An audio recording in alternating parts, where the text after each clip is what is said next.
श्री राधे राधे। हरे कृष्णा।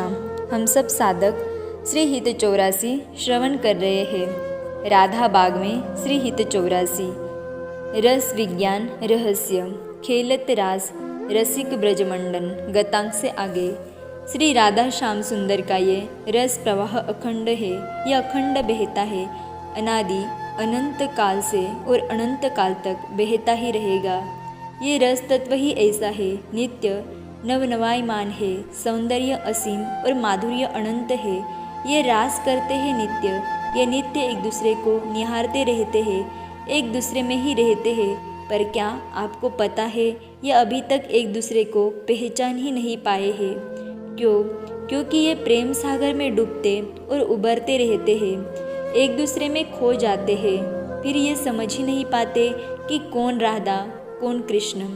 भूल गए, गौर और श्याम रंग बदल गया। एक दूसरे में इतने खो गए कि गौरांगी श्यामा श्याम रंग की हो गई और श्याम सुंदर गौरांगी में इतना खो गए कि वो गौर हो गए। ये प्रेमोल्लास ब्रह्म और उनकी आह्लादिनी का है, कालातीत है ये सब। यहाँ तक किसी की गति नहीं है जो अपनी कामनाओं की होली जला सके और अपना सर्वस्व जुगल को चढ़ा सके, उसी का प्रवेश है। ये है ही ऐसा विलक्षण रस विज्ञान। ये हित मार्ग है, इसके समान तुम्हारे हित की सोचने वाला जगत में और कोई मार्ग नहीं है।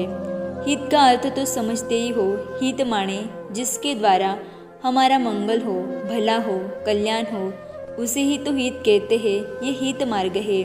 एक होता है धर्म विज्ञान, दूसरा होता है आध्यात्म विज्ञान और तीसरा होता है भक्ति विज्ञान।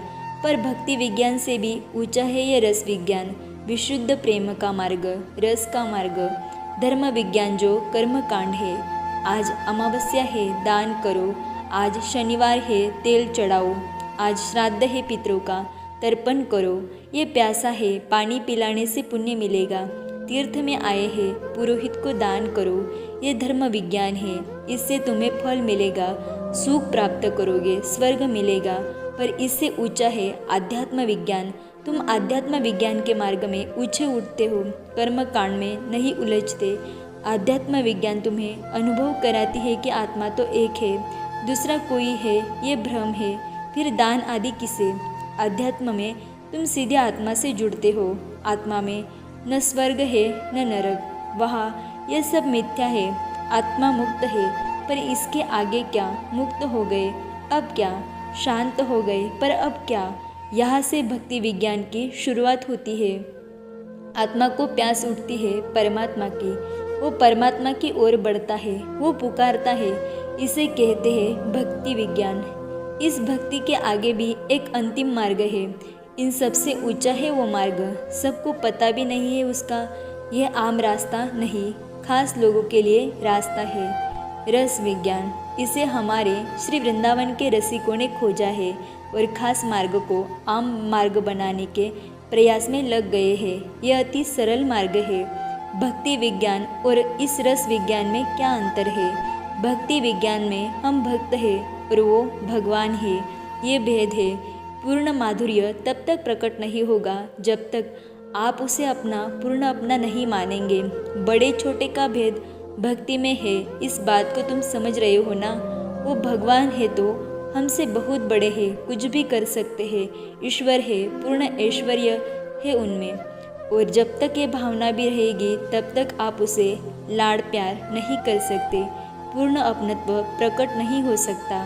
उसके लिए तो आपको उनके प्रेम में इतना डूबना होगा कि ये बात आप विस्मृत ही कर दे कि वो भगवान है। तब आपके हृदय में प्रेम प्रकट होगा, जिसे रस कहते हैं। फिर वो रस अपना रूप दिखाएगा, उस रस का प्रकाश होगा आपके हृदय में। वही रस फिर धीरे धीरे आकार लेने लगेगा। तब उस रस विज्ञान का चमत्कार तुम देखोगे। ये सब सृष्टि उसी रस का विलास है। रस है, रस ही रूपायित हो रहा है। इसी को हित तत्व कहते हैं, क्योंकि इसी से सच्ची में तुम्हारा भला होगा। आज श्री हित 84 जी का 19वां पद गान होगा। खेलत रास रसिक ब्रजमंडन जुवती अंश दिये भुजदण्डन शरद विमल नभ चंद विराजे मधुर मधुर मुरली कलबाजे अतिराजत घन श्यामतमाला कंचन बेली बनी ब्रजबाला बाजत ताल मृदंग उपंगा गान मथत मन कोटि अनंगा भूषण बहुत विविध रंग सारी अंग सुगंध दिखावती नारी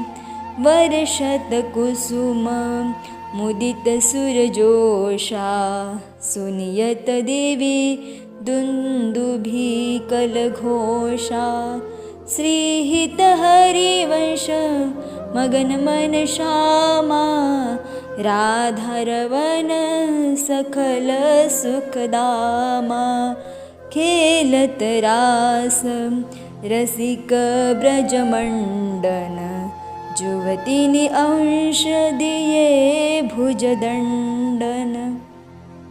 ध्यान।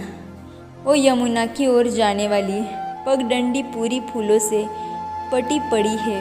ऊपर से तोता कोयली बोलते हुए उड़ रहे हैं और आनंदित हो रहे हैं।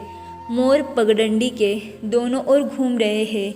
कोई कोई पंख फैलाए नाच भी रहे हैं। शीतल मंद सुगंध वायु बह रही है।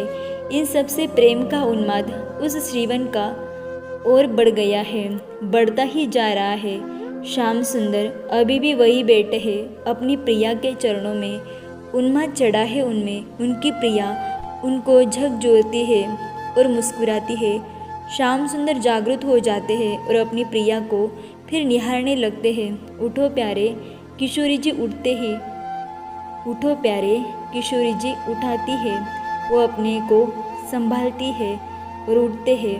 फिर धीरे धीरे दोनों उसी फूलों से पड़े पगडंडी से आगे बढ़ने लगते हैं।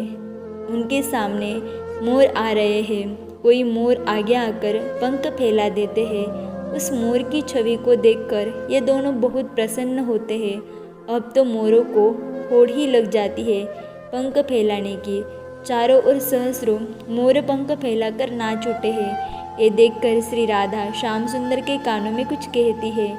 श्याम सुंदर श्री राधा जी की कही बात से अति प्रसन्न हो उठते हैं। अब आगे पगडंडी खत्म हो गई है। यमुना की विस्तृत भूमि है जो चांदी की तरह चमक रही है। नभ में चंद्रमा पूर्णता से खिल उठे हैं। एकाएक श्रीवन चंद्र की चांदनी में नहा उठा है। फिर संकेत किया नयनों से। श्री राधिका जी ने श्याम सुंदर भूल गए थे, उन्हें फिर स्मरण हो आया।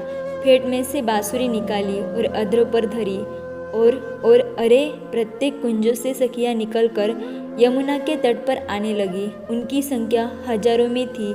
तब रास प्रारंभ हुआ।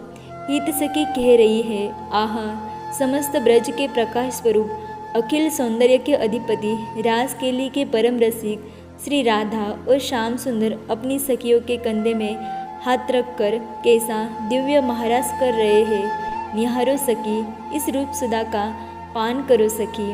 आकाश में देखो शरद की पूर्णिमा है, इसलिए चंद्रमा भी पूर्ण खिला हुआ है। और ये श्याम सुंदर मध्य में जब बांसुरी बजाते हैं तब तो ऐसा लगता है कि यह चंद्र भी मत्त हो रहा है। अब तो वर्तुलाकार बना दिया सखियों ने और बीच में ले लिए श्याम सुंदर को। चारों ओर सखियाँ, मध्य में श्याम सुंदर। इस झांकी को देखकर हित सखी कहती है, ये छवि तो ऐसी लग रही है जैसे सुवर्ण की बेल मध्य श्याम तमाल खड़ा हो। तभी घूमती हुई सखियाँ रुक गई और वही यमुना की चमकती हुई बालुका में बैठ गई। उन सब के हाथों में अब वाद्य थे। किसी के हाथों में मृदंग तो किसी के हाथों में झांझ। कोई तो मधुर कंठ से गान भी कर रही थी। उनके गान ने कामदेव के मन को मत दिया था। सखियों की साड़ियाँ बड़ी सुंदर थी। विविध रंग की साड़ी जिसकी शोभा देखते ही बन रही थी। हित सखी कहती है, अनेक आभूषणों से सज्जित वो सखियाँ अब नृत्य दिखाने लगी, उन्मत्त होकर नाचने लगी। क्या छवि थी, क्या दिव्यता थी, मधुराति मधुर था सब कुछ। पर तभी नभ से सुमन बरसने लगी। वो सुमन बस बरसते ही जा रहे थे, जिसके कारण पूरा श्रीवन फूलों से पट गया था।